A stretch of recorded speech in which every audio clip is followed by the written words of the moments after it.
نحمده ونصلي على رسوله الكريم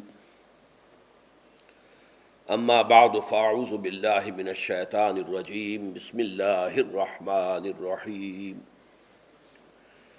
کلا بل تحبون العاجلة وتذرون الآخرة وجوه يومئذ ناظرة إلى ربها ناظرة ووجوه يومئذ باسرة تظن أن يفعل بها فاقرة كلا إذا بلغت التراقي وقيل من راق وظن أنه الفراق والتفت الساق بالساق إلى ربك يومئذ المساق فلا صدق ولا صلى ولكن كذب وتولى ثم ذهب إلى أهله يتمطى أولى لك فأولى ثم أولى لك فأولى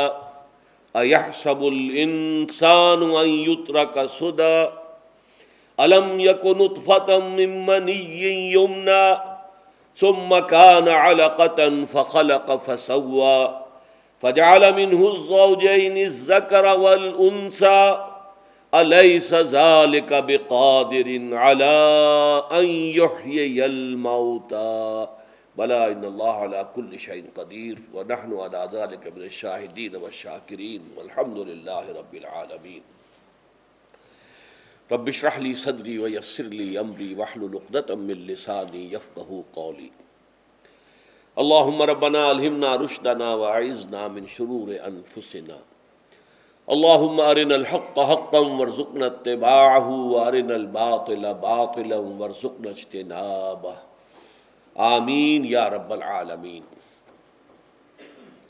اس سے قبل ان مجالس میں ہم سورہ قیامہ کی پہلی 18 آیات کا مطالعہ کر چکے ہیں، اسی لیے میں نے آج قرأت بھی 19ویں آیت سے شروع کی ہے اور میں سابقہ مضامین کا کوئی اعادہ کیے بغیر براہ راست آگے بڑھ رہا ہوں۔ اس کے خاتمے کے بعد انشاءاللہ تعالی اس پوری سورہ مبارکہ کے مضامین کا ایک تجزیہ اور اس پر ایک نگاہ باز گشت دوبارہ ڈال لیں گے۔ کلا بل تحبون العاجلہ، کوئی نہیں، یعنی تمہاری باقی ساری گفتگو تو پادر ہوا ہے، بیکار ہے، بے بنیاد ہے۔ تمہارا اصل مرض کیا ہے؟ کلا بل تحبون العاجلہ، تم عاجلہ سے محبت کرتے ہو۔ عاجلہ آخرہ کے مقابلے میں، آخرہ آخرت جسے ہم آخرت کہتے ہیں، عربی میں اس کا تلفظ آخرہ ہوگا۔ اس آخرہ کے مقابلے میں دو الفاظ آتے ہیں، ایک دنیا، دنیا جو ہے ادنا سے بنا ہے، ادنا قریب ترین شے، اس کا مؤنث جو ہے وہ دنیا ہے، کیونکہ دنیا کی زندگی فوری ہے، سامنے ہے، نقد ہے، اس کی مسرت جو ہے وہ بھی محسوس ہو جانے والی، اور اس کی مضرت اور تکلیف اور مصیبت جو ہے وہ بھی سامنے کی شے ہوتی ہے۔ تو آخرہ وہ ہے کہ جو بعد میں آنے والے نتائج ہیں۔ تو انسان ظاہر بات ہے کہ آخرت کو ادھار سمجھتے ہوئے وہ نقد کی طرف جاتا ہے، نو نقد نہ تیرا ادھار، آخرت ہوگی دیکھا جائے گا، ہوگی بھی کہ نہیں، شیطان جو ہے وسوسہ اندازی کرتا ہے، کوئی یقین سے تو نہیں کہا جا سکتا۔ کسی مرنے والے نے واپس آ کر بتایا تو نہیں کہ کوئی اور زندگی بھی ہمیں ملی ہے۔ تو یہ جو شیطانی وسوسے ہیں اس کی بنا پر، اور دوسرے انسان کی کمزوری ہے کہ جو شے سامنے موجود ہے اس سے گہرا تاثر لے گا۔ اسی کو آپ عام آدمی کے بارے میں بھی کہتے ہیں کہ وہ بڑا عاقبت نا اندیش ہے۔ ایک وہ شخص ہے کہ جو بعد کے جو نتائج نکلنے والے ہیں کسی عمل کے، ان پر نگاہ رکھتا ہے، فوری نتائج کو نہیں دیکھتا۔ اور ایک وہ ہے کہ اس کی پرواہ نہیں کرتا، فوری طور پر جو نفع ہو رہا ہے وہ حاصل کر لو، بعد میں جو ہونا ہے دیکھا جائے گا۔ تو یہ حب عاجلہ، تو آخرت کے مقابلے میں پہلا لفظ ہے دنیا، عام طور پر قرآن میں وہی استعمال ہوا، الدنیا، حیات الدنیا۔ وَمَا الْحَيَاةُ الدُّنْيَا إِلَّا مَتَاعُ الْغُرُورِ، اور دنیا کی یہ زندگی نہیں ہے مگر صرف دھوکے کا سامان، یہ تمہیں آخرت سے غافل کر دیتی ہے، اس لیے دھوکے کی ٹٹی ہے۔ لیکن اس کا مقابلے کا دوسرا لفظ ہے عاجلہ، عجلت سے، جو قریب ہے، فوری طور پر ہے، سامنے ہے، جس کے فائدے بھی فوری ہیں، نقد ہیں، اور جس کے نقصانات بھی جو ہے فوری ہیں۔ تم اصل میں عاجلہ کی محبت میں گرفتار ہو گئے ہو، تمہارا اصل سبب یہ ہے۔ کلا بل تحبون العاجلۃ وتذرون الآخرہ، اور آخرت کو تم چھوڑ بیٹھے ہو، اسے ذہنوں سے بھی دور کر دیا ہے، وہ تمہارے اس کے نتائج جو ہیں وہ تمہاری نگاہوں کے سامنے رہتے ہی نہیں، اس کے عواقب کا تمہیں کوئی اندیشہ رہتا ہی نہیں۔ یہ ہے اصل مرض، کہنے کو کیسے ہوگا، کیسے ہوگا، کیسے دوبارہ اٹھائے جائیں گے، یہ جو باقی ساری باتیں جو ہیں یہ تمہارے دلائل ہیں، بہانے ہیں، اصل مرض یہ ہے۔ قرآن مجید میں یہ سورہ مبارکہ جو القیامہ، اسی کا جوڑا ہے اگلی سورت، سورۃ الدہر، اس میں بھی یہ الفاظ آئے ان ہؤلاء یحبون العاجلۃ ویذرون وراءہم یوما ثقیلا۔ اے نبی، یہ جو آپ کے مخالف ہیں، جو آپ کی دعوت کا انکار کر رہے ہیں، رد کر رہے ہیں، آپ سے جھگڑ رہے ہیں، ان کا اصل مرض کیا ہے؟ یہ لوگ جو ہیں جو عاجلہ سے محبت کر رہے ہیں، اور ان سے پیچھے جو آنے والا ایک دن ہے جو بڑا بھاری دن ہے، بھاری دن ہے، یوم القیامہ، اس کو انہوں نے سرے سے نظر انداز کر دیا۔ یذرون الآخرہ، کلا بل تحبون العاجلۃ وتذرون الآخرہ، تمہارا اصل مرض یہ ہے۔ اس میں یہ بھی سمجھ لیجئے کہ حب عاجلہ تو خیر بہت آگے کی شے ہے، لیکن عجلت پسندی جو ہے یہ ایسی شے ہے کہ جس سے کوئی انسان بھی محفوظ اور مامون نہیں ہے قطعی طور پر۔ یہ عجلت پسندی کے بارے میں فرمایا گیا ہے قرآن مجید میں، خلق الانسان من عجل، یہ سورہ انبیاء کی آیت نمبر 37 ہے۔ انسان کی تخلیق میں، خلقت میں عجلت پسندی شامل ہے، انسان عجلت پسندی ہی سے پیدا کیا گیا۔ خلق الانسان من عجل، سورہ بنی اسرائیل میں فرمایا کان الانسان عجولا، انسان جو ہے وہ جلد باز واقع ہوا ہے۔ پھر فرمایا گیا سورہ طٰہٰ میں، جب حضرت موسیٰ علیہ السلام اپنی قوم کو چھوڑ کر اور اللہ تعالیٰ سے کتاب تورات حاصل کرنے کے لیے کوہ طور پر وقت معینہ سے پہلے پہنچ گئے، تو انہیں تو خیال تھا کہ میرا شوق، میرا ذوق اللہ سے ملاقات کا، اللہ سے گفتگو کا، اس پر شاباش ملے گی۔ وہاں ایکسپلینیشن کال ہو گئی، وَمَا أَعْجَلَكَ عَنْ قَوْمِكَ يَا موسیٰ، اے موسیٰ وہ کون سی بات ہے جو تمہیں جلدی لے آئی ہے یہاں پر، اپنی قوم کو پیچھے چھوڑ کر تم آ گئے ہو وقت معین سے پہلے۔ قَالَ عَجِلْتُ إِلَيْكَ رَبِّ لِتَرْضَىٰ، حضرت موسیٰ نے عرض کیا کہ پروردگار میں تو جلدی کر کے آیا تیرے پاس تاکہ تو راضی ہو جائے، تو میرا شوق دیکھ، میرا اشتیاق دیکھ، اس لیے میں جلدی آ گیا۔ لیکن وہاں سے حکم کیا ملا؟ فَإِنَّا فَتَنَّا قَوْمَكَ مِن بَعْدِكَ وَأَضَلَّهُمُ السَّامِرِينَ، تو دیکھو تمہاری اس جلد بازی کا ایک نتیجہ نکل چکا ہے، ہم نے تمہاری قوم کو تمہارے بعد ایک فتنے میں مبتلا کر دیا ہے، اور سامری نے انہیں گمراہ کر دیا ہے۔ سامری نے جو بچھڑا بنایا تھا اور اس کی پرستش کے اوپر بہت سے لوگ بنی اسرائیل میں سے آمادہ ہو گئے تھے۔ تو یہ جو عجلت پسندی ہے، یہ یوں سمجھیے کہ انسان کی سرشت میں داخل ہے۔ سرشتن کہتے ہیں گوندنے کو، یعنی یہ کہ جو عناصر گوندھ کر انسان بنایا گیا ہے اس کے اندر شامل ہے عجلت پسندی، جلدی، اور کوئی بھی، جیسا کہ میں نے سرچ کیا، اس سے بری نہیں ہے۔ حضرت موسیٰ علیہ السلام نے، چاہے وہ عجلت خیر میں ہو چاہے شر میں ہو، خیر میں بھی عجلت نہیں ہونی چاہیے۔ وہ جو ہم کہتے ہیں کہ سہج پکے سو میٹھا ہو، ایک چیز تدریجاً، رفتہ رفتہ، اپنا ایک وقت مناسب لے کر جو چیز تیار ہوتی ہے وہ پختہ ہوتی ہے، وہ بہتر ہوتی ہے۔ اسی طریقے سے قرآن مجید میں نبی اکرم صلی اللہ علیہ وسلم کو بھی مخاطب کر کے عجلت پسندی سے کئی معاملات میں روکا گیا ہے۔ ابھی تو ہم پڑھ چکے ہیں وہ آیات، وَلَا تُحَرِّكْ بِهِ لِسَانَكَ لِتَعْجَلَ بِهِ، یہ عجلت کا لفظ تھا جو ہم نے پڑھا۔ آپ اپنی زبان کو تیزی سے حرکت نہ دیں کہ جلدی سے اس قرآن کو حاصل کر لیں. اس کا ایک معین ہے، شیڈیول ہے، اس کے مطابق وقفے وقفے سے ہم نازل کریں گے. اسی طرح سورہ طٰہٰ میں بھی فرمایا، جہاں حضرت موسیٰ علیہ السلام کا وہ معاملہ آیا ہے وَمَا أَعْجَلَكَ عَنْ قَوْمِكَ يَا موسیٰ، اسی صورت میں حضور سے فرمایا لا تعجل بالقرآن من قبل ان يقضى إليك وحيه وقل رب زدني علما.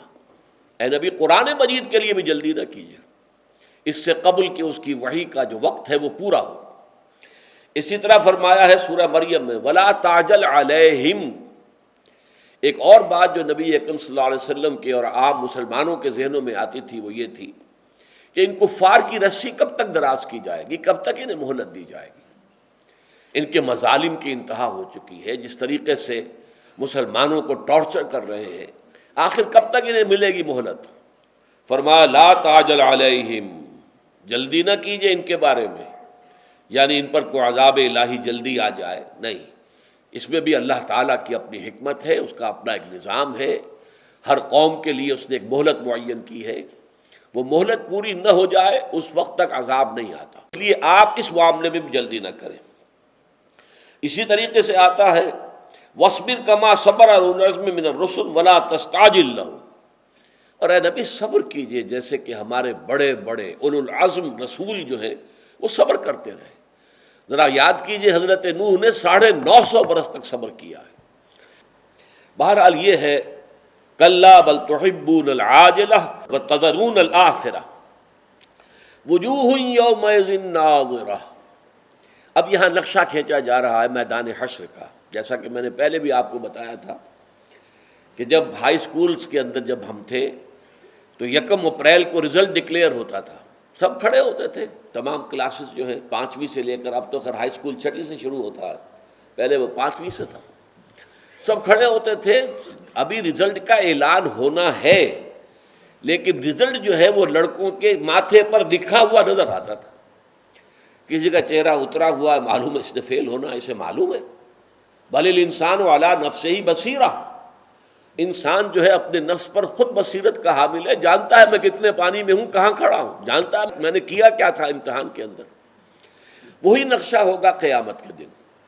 وجوہ یومئذ ناظرہ، بہت سے چہرے ہوں گے اس روز تر و تازہ، کھلے ہوئے.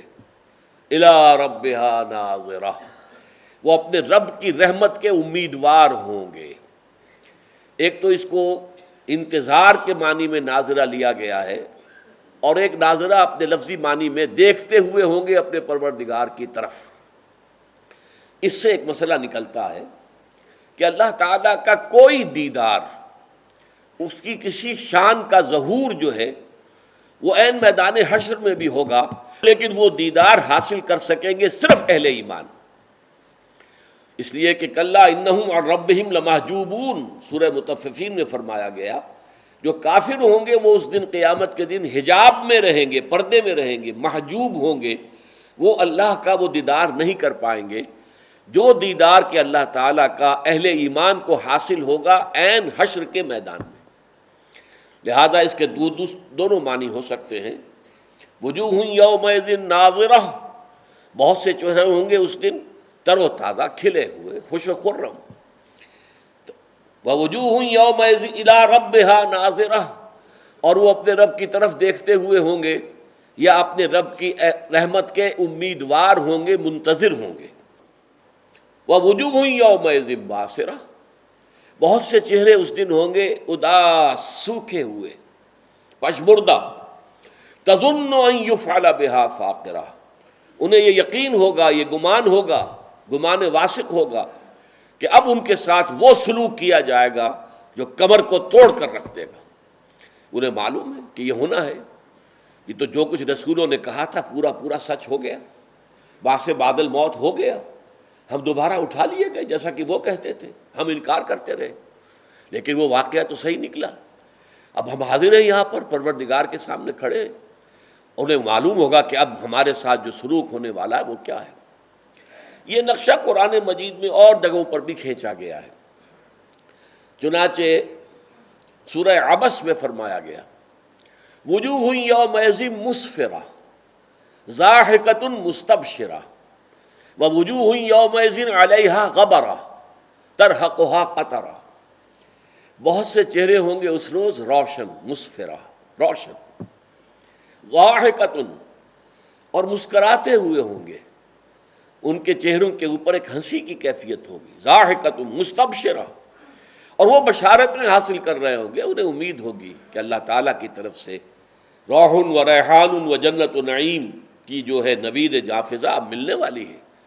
اب ہماری جو بھی دنیا میں ہم نے کوششیں کی تھی، محنتیں کی تھی، ایثار کیا تھا، قربانیاں دی تھیں، ان کا صلہ ہمیں ملنے والا ہے۔ اب وہ خلعتوں سے ہم نوازے جائیں گے۔ وجوہ یومئذ مسفرہ ضاحکۃ مستبشرہ ووجوہ یومئذ علیہا غبرہ، بہت سے چہرے ہوں گے کہ ان کے اوپر گرد پڑی ہوئی ہوگی، جیسے گرد آلود چہرہ ہوتا ہے، غبار ہوگا ان کے اوپر، اور ان کا حال کیا ہوگا؟ ترہقہا قطرہ، مایوسی، نا امیدی کی سیاہی جو ہے وہ ان کے چہروں پر چھائی ہوئی ہوگی۔ اولئک ھم الکفرۃ الفجرہ، وہی لوگ ہوں گے کہ جو کافر تھے دنیا میں، فاجر تھے، فاسق تھے۔ تو یہ نقشہ ہے عین میدان حشر کا۔ اب اس کے بعد ایک اور نقشہ سامنے آ رہا ہے۔ کلا، کچھ نہیں، چھوڑو ان باتوں کو۔ ایک تو بڑی قیامت ہے جو ہوگی، بڑی الساعہ، بہت بڑا جو ہے اس کائنات کے اندر جو زلزلہ آنے والا ہے، ان زلزلۃ الساعۃ شیء عظیم۔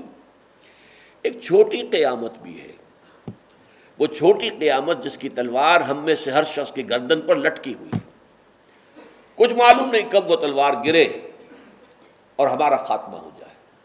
وہ چھوٹی قیامت موت ہے۔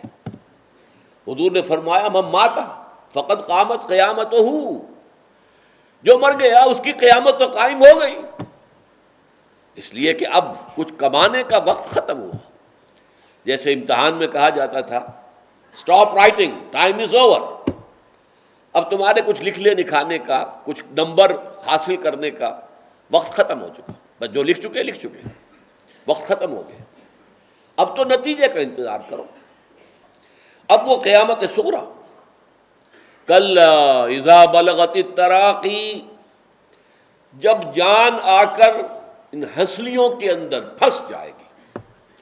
جب نزع کا عالم ہوتا ہے تو آخری وقت میں گھنگرو سا بولتا ہے یہ حلق کے اندر آ کر، معلوم ہوتا ہے کہ پورے جسم سے جان سلب کی جا چکی، اب یہاں آ گئی ہے۔ کلا اذا بلغت التراقی وقیل من راق، اور اس وقت کہیں گے ہے کوئی جھاڑ پھونک کرنے والا؟ علاج تو ہم نے کرا لیے تھے، معالجوں نے جواب دے دیا تھا، ہم نے ڈاکٹری علاج کرا لیا، ہم نے حکیمی علاج کرا لیا، ہم نے ٹونے ٹوٹکے سب کروا لیا، کوئی ہے جھاڑ پھونک کرنے والا؟ کوئی ہے جو بچائے؟ یہ جا رہا ہے ہمارا عزیز۔ وقیل من راق وظن انہ الفراق، اور جس شخص پر وہ کیفیت بیت رہی ہے اسے اب یقین ہو گیا ہے کہ اب فراق ہے، جدائی ہے، اب بیوی سے جدائی ہے یا شوہر سے جدائی ہے، اب اولاد سے جدائی ہے، رشتہ داروں سے جدائی ہے، وہ گھر جو بنایا تھا بڑے شوق سے اب اس سے نکلنا ہے، وہ ساز و سامان جو اکٹھا کیا تھا بڑے شوق کے ساتھ اب اس سب کو چھوڑ کر جانا ہے۔ وَظَنَّ أَنَّهُ الْفِرَاقُ وَالْتَفَّتِ السَّاقُ بِالسَّاقِ، اور پنڈلی پنڈلی سے لپٹ جائے گی۔ یہ نزع کے عالم کے اندر جو ہے وہ ٹانگیں جو ہے ایک دوسرے کے ساتھ لپٹتی ہیں۔ إِلَىٰ رَبِّكَ يَوْمَئِذٍ الْمَسَاقُ، آج تو اس دن تو لازماً دھکیلے جاؤ گے، اپنے رب کے حضور تک پہنچا دیے جاؤ گے۔ ساق یسوق دھکیلنے کے معنی میں آتا ہے، اسے سواق بنا ہے، ڈرائیور۔ وسیق الذین کفروا الی جہنم زمرا، ہانک کر لے جائے جائیں گے یہ کافر جہنم کی طرف، گروہ در گروہ۔ مساق، ہانکے جانے کی جگہ کہاں ہے؟ الی ربک یومئذ المساق، اب کوئی جائے پناہ نہیں، کوئی جائے فرار نہیں، اب تو لازماً تمہیں اپنے رب کے حضور ہی میں حاضر ہونا ہے، اور تمہیں دھکیل دھکیل کر فرشتے وہاں لے جائیں گے۔ فلا صدق ولا صلی، اب یہ نقشہ کھینچا جا رہا ہے۔ متکبرین، معاندین، جو مغرور تھے، اپنی سرداری کے نشے میں تھے، اپنے سرمایہ داری کے نشے میں تھے، مشرکین مکہ، ان کے سردار، ان کے چودھری، انہوں نے یہ سب کچھ سنا، فلا صدق ولا صلی، نہ تصدیق کی نہ نماز پڑھی۔ تصدیق کرتے تو اللہ اپنے رب کو پہچانتے، پھر نماز ادا کرتے، انہوں نے تصدیق ہی نہیں کی، توجہ ہی نہیں دی۔ ثم ذهب الى اهله يتمطع، پھر چل دیا سن کر سب کچھ اپنے گھر والوں کی طرف، اپنے اہل و عیال کی طرف اکڑتا ہوا۔ یہ ان کے تکبر کا نقشہ اس سورہ مبارکہ میں پھر ہم جائزہ لیں گے۔ یہ نقشے جو ہیں، جس کو تصویر لفظی کہیں، ایک تصویر وہ ہے کہ جو آپ نے کیمرے سے لے لی ہے اور وہ سارے عکس آ گئے جو کہ تو، ایک الفاظ میں کسی منظر کو کھینچ دینا، اس کا نقشہ الفاظ کے اندر۔ تو یہ کئی تصاویر لفظی جو ہیں اس سورہ مبارکہ میں موجود ہیں۔ فلا صدق ولا صلی ولکن کذب وتولی، بلکہ اس نے جھٹلایا، بجائے تصدیق کرنے کے جھٹلایا اور پیٹھ موڑ لی، چل دیا۔ ثم ذهب الى اهله يتمطع، پھر وہ اپنے اہل و عیال کی طرف، گھر والوں کی طرف چلا، اینڈتا ہوا، اکڑتا ہوا۔ اولا لک فاولا ثم اولا لک فاولا، اس کے بارے میں ذرا بحث ہے۔ یہ لفظ جو ہے یہ کہاں سے بنا ہے؟ ایک رائے یہ کہ ویل سے بنا ہے، لیکن مقلب ہو گیا، الٹا کیا گیا، ویل اولا، یعنی بڑی ہلاکت ہوگی، ویل للمطففین۔ تو یہ ویل کا لفظ قرآن مجید میں بہت آتا ہے، ویل یومئذ للمکذبین، کتنی مرتبہ آیا ہے سورہ مرسلات کے اندر۔ تو تباہی ہے تیرے لیے، اور پھر تباہی ہے، اور پھر تباہی ہے، اور پھر تباہی ہے، تباہی پر تباہی ہے، بربادی پر بربادی ہے، تیرے لیے مصیبت پر مصیبت ہے۔ اَیَحْسَبُ الْإِنسَانُ أَن يُتْرَكَ سُدًى، کیا انسان یہ سمجھتا ہے کہ اسے یوں ہی چھوڑ دیا جائے گا، بغیر کسی باس پرس کے، بغیر کسی حساب کتاب کے، بغیر کسی جزا و سزا کے؟ کیا انسان کا یہ گمان ہے؟ جو چاہے کر لے، جس پر چاہے ظلم کر لے، جس کا چاہے خون پی جائے، جس کا چاہے مال ہڑپ کر جائے، جس کی چاہے جان لے لے، کوئی پکڑ نہیں ہوگی، کوئی کہیں جواب دہی نہیں ہوگی۔ اَیَحْسَبُ الْإِنسَانُ أَن يُتْرَكَ سُدًى، اس کے بعد اب پھر نقشہ کھینچا جا رہا ہے۔ ذرا اپنی پیدائش پر غور کرے۔ الم یک نطفۃ من منی یمنیٰ، کیا یہ انسان اکڑنے والا، اینڈنے والا، تکبر کرنے والا، غرور کرنے والا، کیا اس کی اصل جو ہے وہ گندے پانی کی ایک بوند نہیں ہے جو ٹپکا دی گئی تھی؟ الم یک نطفۃ من منی یمنیٰ، منی کی ایک بوند جو ٹپکا دی گئی۔ ثم کان علقۃ فخلق فسویٰ، پھر وہ ایک علقہ بن گئی، ایک چیز کے جو معلق ہو جاتی ہے، لیچ جسے ہم کہتے ہیں، اسی طرح رحم مادر کے ساتھ چمٹ کر اور وہ لٹکنے لگتی ہے، علقہ۔ فخلق فسویٰ، پھر اس کو اللہ نے تخلیق فرمایا، مختلف مراحل میں سے گزارا، نطفے سے علقہ، علقہ سے مضغہ، اور اس کے بعد اس میں ہڈیوں کا پیدا ہونا، اور پھر اس کے اوپر گوشت کا چڑھنا، یہ سارا کام ہم نے کیا۔ تو وہ انسان یہ سمجھتا بیکار کیا، بے مقصد کیا، اس کا کوئی نتیجہ نکلنے والا نہیں ہے۔ اللہ تعالیٰ کا کوئی عمل جو ہے بے نتیجہ نہیں ہے، بغیر غرض و غایت کے نہیں ہے، بغیر حکمت کے نہیں ہے۔ الم یک نطفۃ من منی یمنیٰ ثم کان علقۃ فخلق فسویٰ فجعل منہ الزوجین الذکر والانثیٰ، پھر غور کرو ہماری خلاقی پر، ہم نے اسی گندے پانی کی بوند سے، اور یہ تو بوند کہا جا رہا ہے، آج ہم جانتے ہیں مائکروسکوپک شے، سپرمیٹوزوان جو ہے مرد کا وہ بھی، اور اوون جو ماں کی طرف سے آتا ہے، مائکروسکوپک چیزیں ہیں، ایک ایک سیل دیکھی نہیں جا سکتی، اور اس سے کیا کچھ بنا دیا اللہ نے۔ سقراط بھی وہیں سے بنا، اور بقراط بھی وہیں سے بنا، اور افلاطون بھی وہیں سے بنا، اور ارسطو بھی وہیں سے بنا، اور انبیاء بھی اسی سے وجود میں آئے، اور سب کے سب جو ہے اولیاء اللہ بھی وہیں سے بنے۔ کہاں سے بنے؟ سب وہیں سے بنے۔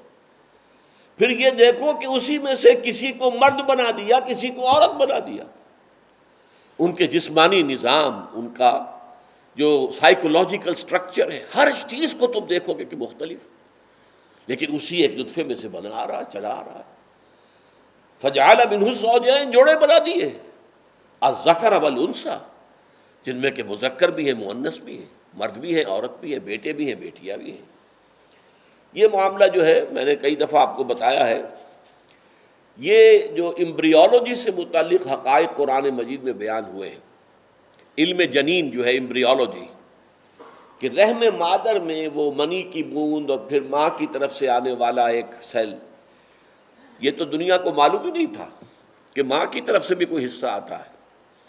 یہ تو اگلی سورت جو ہے سورہ دہر کے اندر آپ کو ملے گا، انا خلقنا الانسان من نطفۃ امشاج، ہم نے انسان کو پیدا کیا ملے جلے نطفے سے، یعنی یہ کہ اس میں دو حصے آ کر ملتے ہیں، ایک باپ کی طرف سے سپرمیٹازوئون آتا ہے اور ایک ماں کی طرف سے اووم آتا ہے، ملتے ہیں وہ، پھر یہاں سے زائگوٹ بنا اور پھر انسان کی تخلیق شروع ہوئی۔ تو نطفۃ امشاج نبتلیہ فجعلناہ سمیعا بصیرا، اور یہ اس صورت اور اگلی صورت کے درمیان جیسا کہ میں نے عرض کیا تھا کہ یہ آپس میں بہنے ہیں، یہ جوڑا ہے ایک دوسرے کا، جیسے اس میں فرمایا گیا ان ہؤلاء یحبون العاجلۃ وَيَذَرُونَ وَرَاءَهُمْ يَوْمًا ثَقِيلًا، یہ سورہ دہر میں، اور سورہ قیامہ میں ہم پڑھ چکے ہیں کَلَّا بَلْ تُحِبُّونَ الْعَاجِلَةَ وَتَذَرُونَ الْآخِرَةَ۔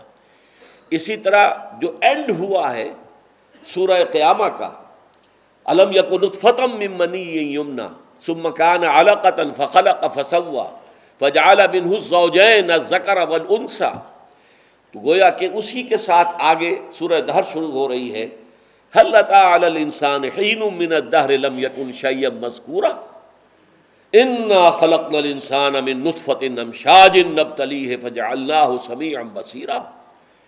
کیا انسان پہ ایسا بھی کوئی وقت آیا تھا کہ نہیں، کہ وہ کوئی قابل ذکر شے نہیں تھا؟ اب منی کا لفظ جو ہے جو استعمال کیا سورہ قیامہ میں، اس کو ریپیٹ نہیں کیا، کوئی شخص بھی یہ لفظ اپنی زبان پر لانا پسند نہیں کرتا، تو فرمایا شیئا مذکور نہیں تھا، هل أتى على الإنسان حين من الدهر لم يكن شيئا مذکورا۔ ایک وقت وہ تھا اس کی تخلیق کے دوران جبکہ وہ ایک ایسی شے کی کیفیت میں تھا کہ جس کا تذکرہ بھی پسند نہیں کیا جاتا، قابل ذکر شے نہیں تھی۔ انا خلقنا الانسان من نطفة امشاج نبتلیہ فجعلناہ سمیعا بصیرا، ہم نے اسے مخلوط نطفے سے بنایا ہے، ملے جلے نطفے سے بنایا ہے، مرد اور عورت کی طرف سے دونوں طرف سے آنے والے شے سے بنایا۔ تو میں یہ عرض کر رہا تھا کہ یہاں تو خیر بہت ہی اجمالاً ذکر ہے، سورہ حج میں اور سورہ مومنون میں بڑی تفصیل سے جو مراحل ہیں، جو اندر جنین جو ہے امبریو جو پرورش پا رہا ہے رحم مادر میں، اس کے مراحل کا جو تذکرہ کیا گیا ہے، اس نے آنکھیں کھول دی ہیں، چکا چوندھ کر دیا۔ چنانچہ ٹورنٹو یونیورسٹی کے دو بہت چوٹی کے بایولوجسٹ، ان کا میں آپ کے سامنے گواہی دے رہا ہوں، ڈاکٹر کیتھل مور، جن کی ایک بڑی کتاب جو ہے مشہور ترین دی ڈیولپنگ ہیومن امبریو، اور وہ دنیا میں سب سے بڑی اتھارٹی مانا جاتا ہے امبریولوجی پر، وہ حیران ہے۔ اس نے لیکچر دیا جا کر باقاعدہ، اور اس نے کہا ہے کہ میں حیران ہوں، 1400 برس پہلے، جبکہ نہ ابھی ڈسیکشن کا فن ابھی آدھا انسان کو آتا تھا کہ باڈی کو چیر پھاڑ کر دیکھے کہ اندر کیا ہے، کیا ہو رہا ہے، رحم مادر میں کیا ہو رہا ہے، نہ اسی طریقے سے ابھی مائکروسکوپ نہیں تھی کہ جس سے پتہ چلے کچھ چھوٹی چیزوں کا، اور پھر یہ نقشہ امبریولوجی کے یہ مراحل اس قدر صحیح جو آج ہم سمجھتے ہیں اس کے مطابق قرآن مجید میں کیسے آ گئے۔ اگرچہ یہ بدقسمتی ہے ان دونوں کی۔ دوسرا ہے ڈاکٹر رابرٹ ایڈورڈز، یہ اصل میں ٹیسٹ ٹیوب بیبی کا دنیا میں جب سے رواج چلا ہے، اس کا موجد یہ شخص ہے۔ ٹیسٹ ٹیوب بیبیز کا آپ نے تذکرہ سنا ہوگا، میں تفصیل میں نہیں جا سکتا۔ وہ سیدھی سی بات یہ ہے کہ اگر کوئی رکاوٹ ایسی ہے کہ مرد کا نطفہ اور عورت کا وہ ایگ اووم وہ کہیں آ کر مل نہیں سکتے، وہ راستے میں کوئی رکاوٹ ہے، وہاں پر وہ اووم رک جاتا ہے، لہٰذا اس کی شکل یہ اختیار کی گئی کہ مرد سے اس کا سپرمیٹوزوون لے لیا جائے، عورت سے ڈسیکشن کر کے آپریشن کر کے اس کا اووم حاصل کر لیا جائے، ان دونوں کو ایک ٹیسٹ ٹیوب کے اندر فرٹیلائز کر دیا جائے، تاکہ نطفہ امشاج جو ہے جو وجود میں نہیں آ پا رہا رکاوٹ کی وجہ سے، وہ نطفہ امشاج جو ہے وہ وہاں اس ٹیوب کے اندر وجود میں آ جائے، پھر اس کو امپلانٹ کر دیا جائے، وہ جو رحم مادر ہے اس میں لے جا کر چپکا دیا جائے۔ یہ نہیں ہے کہ پورا بچہ ٹیسٹ ٹیوب میں بنتا ہے، وہ تو ظاہر بات ہے ناممکنات میں سے ہے۔ صرف یہ ہے کہ یہ جو دو مراحل بیان کیے گئے ہیں کہ نطفہ مرد اور جو اوم ہے عورت کا، ان دونوں کا آپس میں ملاپ نہیں ہو پا رہا کسی رکاوٹ کی وجہ سے، تو دونوں سے وہ چیز لے لو۔ اور اس کے بارے میں فتویٰ یہی ہے کہ اگر شوہر جو واقعتاً جن کی نکاح ہوا ہے شوہر کا نطفہ ہو، اور جو اس کی جو منکوحہ بیوی ہے اس سے اوم حاصل کیا جائے اور یہ ٹیسٹ ٹیوب میں کام کر لیا جائے، تو اس میں ہرگز کوئی شے حرام نہیں ہے۔ لیکن یہ کسی اور مرد کا یا کسی اور عورت کا اس کے درمیان اگر کیا جائے گا تو وہ پھر زنا شمار ہوگا، وہ پھر جائز نہیں ہے۔ یہ علماء کا فتویٰ ہے۔ ٹیسٹ ٹیوب بیبی کا انہوں نے کلیتاً انکار نہیں کیا، بلکہ یہ کہ جائز ہے اگر جو منکوحہ آپس میں ہے بیوی اور مرد، بیوی اور شوہر، تو ان کا اگر معاملہ ہو تو ٹھیک ہے۔ بہرحال میں گواہی یہ دے رہا تھا کہ ان دونوں نے یہ کہا ہے کہ حیرت ہوتی ہے کہ قرآن مجید میں آج سے 1400 برس قبل علم جنین کے یہ حقائق کیسے آ گئے۔ اس پر انہیں ایمان لے آنا چاہیے تھا۔ جیسے مورس بوکائی جو تھا، یہ فرینچ سرجن تھا، اس کے پاس علاج کے لیے گئے تھے شاہ فیصل شہید رحمۃ اللہ علیہ، وہاں انہوں نے تحفہ پیش کیا قرآن کا اسے، اس نے کہا میں کیسے سمجھوں گا اس سے، یہ تو عربی میں ہے۔ شاہ فیصل شہید نے، وہ چونکہ واقعتاً بہت نیک انسان تھے، کہا کہ عربی سیکھنا کوئی مشکل نہیں ہے۔ ان کے لیے کوئی ایسا بندوبست بھی کر دیا کہ وہ عربی سیکھ لیں۔ انہیں عربی سیکھ کر پھر قرآن پڑھا، اور پھر اس نے کمپیریٹو اسٹڈی کی، بائبل کی اور قرآن کی، تورات اور قرآن، اور اس کے بعد وہ دنگ رہ گیا کہ بائبل میں تو بہت سی ایسی چیزیں درج ہیں کہ جن کا غلط ہونا ثابت کر دیا سائنس نے، قرآن میں ایک شوشہ تک ایسا نہیں ہے کہ جسے سائنس نے غلط ثابت کیا۔ مختلف ہونا اور بات ہے، وہ تو کیا پتہ آئندہ چل کر سائنس کہاں پہنچے گی اور کیا نظریہ کھلے گا۔ آسمانوں کا قرآن مجید 7 کا تذکرہ کرتا ہے، سائنس ابھی نہیں پہنچی، لیکن یہ کہ سائنس نے یہ نہیں کہا کہ 7 غلط ہے، نہیں، یہ تو نہیں کہہ سکتی سائنس۔ وہ تو جب تک کہ اس کی حقیقت آسمان کی نہ کھلے کیسے کہہ دے گا۔ بہرحال اس نے کہا کہ ایک شوشہ بھی ایسا نہیں ہے جسے سائنسی اکتشافات نے غلط ثابت کر دیا، لہذا اس نے کتاب لکھی، دی قرآن، دی بائبل اینڈ سائنس، اور اعتراف کیا اور پھر ایمان لے آیا۔ اللہ کا فضل ہوا اس پر، وہ ایمان لے آیا، مسلمان ہے۔ تو کاش کہ یہ دونوں بھی، جبکہ ان کے اوپر اتنی بڑی حقیقت واضح ہو گئی تھی، کاش کہ یہ ایمان لے آتے۔ انہوں نے علقہ کی حقیقت واضح کی ہے جو اس سے پہلے ہم پر واضح نہیں تھی۔ عام طور پر علقہ کا ترجمہ کر دیتے تھے جمے ہوئے خون کی پھٹک، حالانکہ علق سے، علق کے مادے سے اس کا کوئی تعلق نہیں بنتا، دم سے کوئی اس کا تعلق لفظی بنتا ہی نہیں۔ اس نے کہا وہ علقہ اس لیے کہا جاتا ہے کہ لیچ کے مانند وہ رحم مادر کی دیوار کے ساتھ لٹک جاتا ہے، چپک کر، جیسے کہ وہ لیچ جو ہوتی ہے، کیا اسے ہم اردو میں کہتے ہیں، جونک جو ہے وہ اپنا منہ جو ہے وہ آپ کے کھال کے اندر گاڑ لے گی، وہاں سے خون چوسنا شروع کر دے گی، باقی جسم اس کا باہر لٹک رہا ہوگا، وہ اس کے اندر خون جو ہے وہ آپ کے جسم سے چوس کر وہ اپنے اس ٹینک کو بھرتی رہے گی۔ اسی طریقے سے یہ علقہ ہے۔ اور مضغہ کے بارے میں اس نے کہا، اور بہت عمدہ بات کہی، گوشت کا ایک ٹکڑا لے کر اپنے دانتوں کے درمیان اس کو چبایا اور کہا یہ مضغہ ہے۔ دانتوں کے نشان پڑ جاتے ہیں اس گوشت کے اوپر، گوشت کے، تو مضغہ ہم لوتھڑا اس کا ترجمہ کرتے تھے، لیکن اس نے مضغہ یمضغو، یہ عربی کے اندر چبانے کے لیے آتا ہے، تو گوشت کا چبایا ہوا ٹکڑا۔ تو بعض چیزیں جو ہے وہ ان کی اس طرح کی نشاندہی سے ہم پر مزید واضح ہو گئی ہیں، لیکن یہ ہے کہ واقعتاً جو علم جنین ہے، ایمبریولوجی، اس کے اعتبار سے قرآن مجید میں بہت آیات ہیں اللہ تعالیٰ کی، نشانیاں ہیں اللہ کی خلاقی کی۔ آخر میں جو فرمایا الم یکن نطفۃ من منی یمنی، کیا نہیں تھا یہ انسان منی کی ایک بوند جو ٹپکائی گئی، ثم کان علقہ، پھر وہ ایک جونک کے مانند لٹکی ہوئی شے تھی، فخلقہ، تو اللہ نے اس کو پیدا کیا، تخلیق کیا، مختلف مراحل سے گزارا، فسوا، نوک پلک سنوار دی، اسی میں سے انسان کی آنکھیں، اسی میں ناک، اسی میں سے کان نکل آئے، کیسی کیسی چیزیں، کیسی کیسی صلاحیتیں اس میں ودیت کر دی گئی.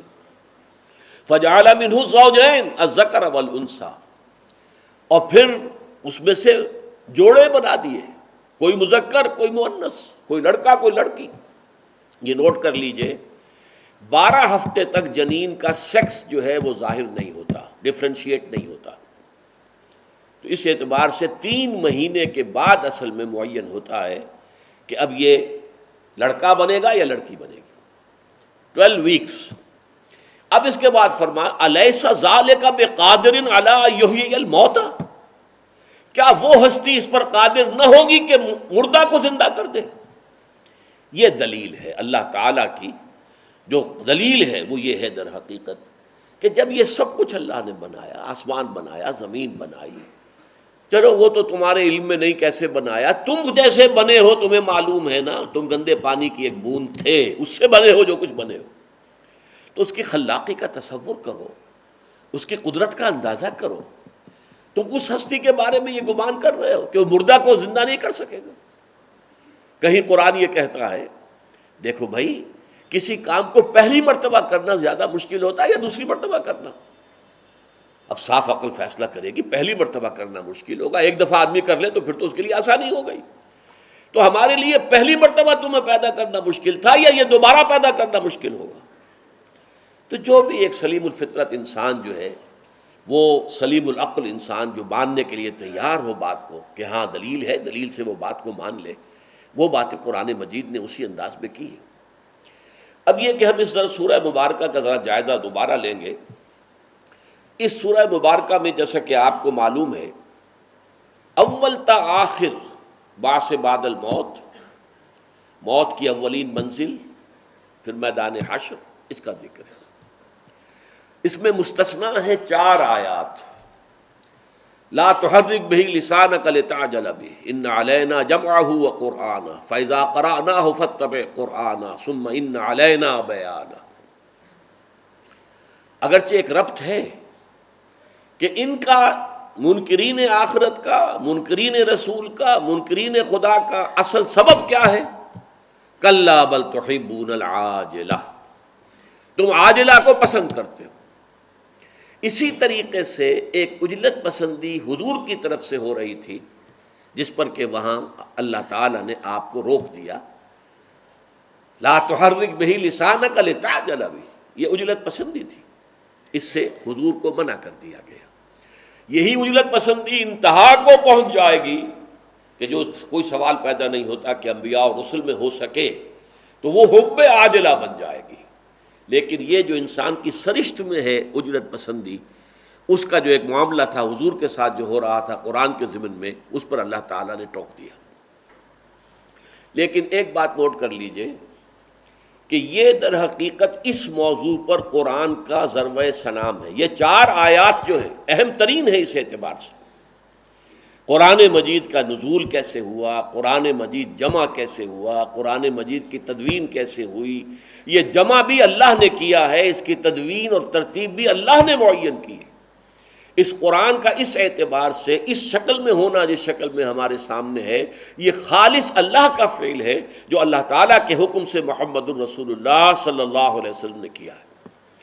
اور یہ قرآن کے بارے میں ہمارے بنیادی عقیدے میں چیز شامل ہے. 3 باتیں. قرآن اللہ کا کلام ہے، نمبر 1، جو نازل ہوا محمد الرسول اللہ پر بذریعہ جبریل علیہ الصلوۃ والسلام، اور یہ محفوظ ہے من و عن، یوں کا توں، اس کی حفاظت میں کوئی شک نہیں، کوئی شبہ نہیں. اب آئیے ذرا نگاہ بازگشت جو ہے اس مضامین پر. اس سورہ مبارکہ کا عمود بعث بعد الموت کا اثبات اور اس پر اعتراضات کا رد. لیکن بعث کے لیے استدلال کیا آیا ہے؟ دوبارہ اٹھائے جانے کے لیے، اخروی زندگی کے لیے، بعث بعد الموت کے لیے استدلال مثبت بھی ہے، منفی بھی ہے. مثبت کیا ہے؟ اذعانی اور خطابی انداز میں لا اقسم بیوم القیامہ، نہیں، تمہارے سارے خیالات اور اعتراضات بے بنیاد ہیں، میں قسم کھاتا ہوں قیامت کے دن کی. اگرچہ اس میں منطقی دلیل کوئی نہیں ہے، لیکن قسم کھانے والے کی شخصیت، اس کا پورا وزن جو ہے اس میں موجود ہے۔ دوسرا دلیل منطقی دی گئی ہے، دلیل منطقی نفس لوامہ، تمہارے اندر کوئی شے ہے جو تمہیں تمہارے برے کام پر جو ہے روکتی ہے، ٹوکتی ہے، ملامت کرتی ہے۔ اور اسی طریقے سے اَيَحْسَبُ الْإِنسَانُ أَن لَّن نَّجْمَعَ عِظَامَهُ، منطقی طور پر کیا انسان یہ سمجھتا ہے کہ ہم اس کی ہڈیاں جو ہیں وہ جمع نہ کر سکیں گے؟ بلا قادرین علی ان نسوی بنانا، کیوں نہیں، ہم اس پر قادر ہیں کہ اس کی ایک ایک پور کو درست کر دیں۔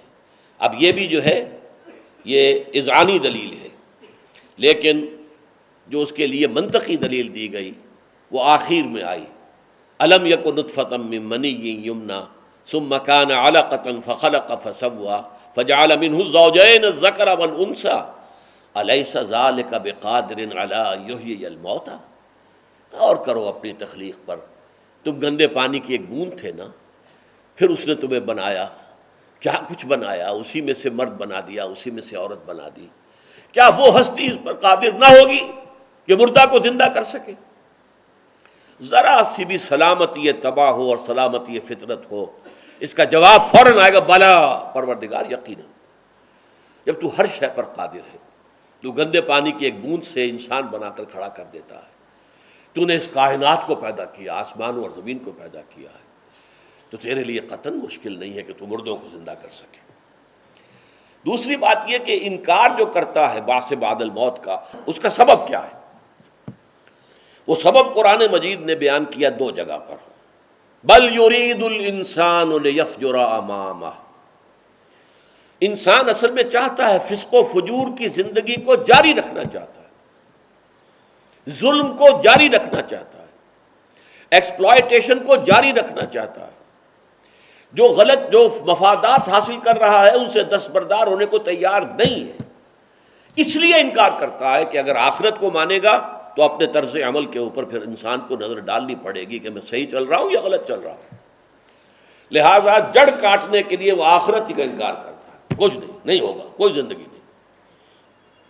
پھر اسی برس کو دوبارہ بیان کیا، کلا بل تحبون العاجلہ وتذرون الآخرہ، تمہاری گھٹی میں عاجلہ کی محبت پڑی ہوئی ہے، یہ دنیا نقد ہے، اس کے منافع بھی نقد، اس کے نقصانات بھی نقد، اس کی مسرتیں بھی فوری اور اس کی تکالیف بھی فوری، تم اس کی محبت کے اندر گرفتار ہو گئے ہو، اور آخرت کو اس وجہ سے تم نے اوجھل کر دیا، اپنی نگاہوں سے دور کر دیا۔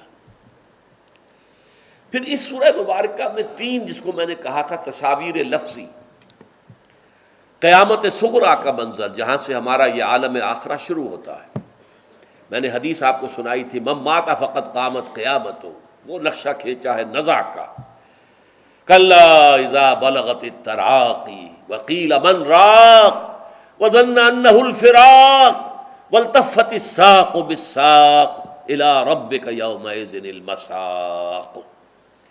یہ تو قیامت صغریٰ کا منظر تھا۔ قیامت کبریٰ کا، فَإِذَا بَرِقَ الْبَصَرُ وَخَسَفَ الْقَمَرُ وَجُمِعَ الشَّمْسُ وَالْقَمَرُ يَقُولُ الْإِنسَانُ يَوْمَئِذٍ أَيْنَ الْمَفَرُّ، جب چاند بے نور ہو جائے گا، کلا، اور نگاہیں انسان کی چندھیا جائیں گی، سورج قریب آ جائے گا، اور سورج اور چاند یکجا کر دیے جائیں گے، اس نظام شمسی کے اندر کوئی اتنا بڑا اختلال ہوگا، وہ ہے اصل میں الساعہ۔ قیامہ میں پہلے بیان کر چکا ہوں کہ قیامہ میں جو چیز پیش نظر ہے وہ بعث بعد الموت کے بعد اللہ کے سامنے کھڑے ہونا، اپنی قبروں سے اٹھ کھڑے ہونا، نکلنا اور میدان حشر میں پہنچ جانا، یہ قیامہ ہے۔ وہ جو اس دنیا کے اندر ہلاکت آئے گی اور جو سب کے سب جو ہیں وہ ہلاک ہو جائیں گے، سوائے اس کے کہ جن کو اللہ چاہے، الا من شاء اللہ، تو وہ جو ہے صرف گمان غالب یہ ہے کہ جو حملۃ العرش ہیں، اللہ کے عرش کو اٹھانے والے جو فرشتے ہیں، صرف وہ بچیں گے، باقی سب پر موت طاری ہوگی۔ تیسرا نقشہ جو ہے وہ کھینچا گیا میدان حشر کا، وجوہ یومئذ ناظرہ الی ربہا ناظرہ ووجوہ یومئذ باسرہ تظن ان یفعل بہا فاقرہ، بہت سے چہرے ہوں گے اس دن تر و تازہ، کھلے ہوئے، روشن، اور وہ اپنے رب کی طرف دیکھتے ہوئے ہوں گے، یا اپنے رب کی رحمت کے منتظر ہوں گے۔ اور کچھ چہرے ہوں گے اس دن سوکھے ہوئے، اداس، اترے ہوئے، اور وہ یہ گمان کر رہے ہوں گے، یقین کر رہے ہوں گے کہ اب ہمارے ساتھ وہ سلوک ہوگا جو کمر کو توڑ ڈالنے والا۔ نمبر 4 پہ آپ دیکھیے دو منظر، یہ جو ان کا تمرد تھا، ان کے اندر جو غرور تھا، تکبر تھا، اس کو بیان کیا، یسأل ایان یوم القیامہ، پوچھتا ہے کب ہوگا یہ قیامت کا دن۔ تو جیسا کہ میں نے عرض کیا تھا کہ جیسا سوال تھا ویسا ہی جواب دیا گیا، یہ نہیں کہا گیا کہ اس کا علم اللہ کے پاس ہے بس سمجھ لو وہ آئے گی، نہیں، جس انداز میں سوال کیا گیا تھا اسی انداز کا جواب ہمیں ملا، فَإِذَا بَرِقَ الْبَصَرُ وَخَسَفَ الْقَمَرُ وَجُمِعَ الشَّمْسُ وَالْقَمَرُ۔ اور دوسرا پھر ان کا جو تمرد کا انداز ہے وہ اس سورہ مبارکہ کے دوسرے رکوع میں آیا، فَلَا صَدَّقَ وَلَا صَلَّى۔ یہ بدبخت نہ تو تصدیق کر رہے ہیں محمد کی رسالت کی، اس قرآن کے کلام اللہ ہونے کی، اور نہ انہوں نے نماز پڑھی، وَلَٰكِن كَذَّبَ وَتَوَلَّىٰ، بلکہ انہوں نے جھٹلایا اور پیٹھ موڑ لی۔ فَلَا صَدَّقَ وَلَا صَلَّىٰ وَلَٰكِن كَذَّبَ وَتَوَلَّىٰ ثُمَّ ذَهَبَ إِلَىٰ أَهْلِهِ يَتَمَطَّىٰ۔ اب یہ ہوتا ہے کہ ہر انسان جو ہے اپنے گھر والوں پر جو ہے وہ تو اپنا روب گاٹتا ہی ہے، لہذا وہ اپنے گھر والوں کی طرف اور اپنے اہل و عیال کی طرف جاتا، اکڑتا ہوا، اینٹتا ہوا، اولا لک فاولا ثم اولا لک فاولا، ہلاکت ہے تیرے لیے اور پھر ہلاکت ہے تیرے لیے اور پھر ہلاکت ہے تیرے لیے اور پھر رسوائی ہے تیرے لیے۔ یہ ان کے تکبر اور تمرد کے نشان۔ اقول قولی ھذا واستغفر اللہ لی ولکم ولسائر المسلمین والمسلمات۔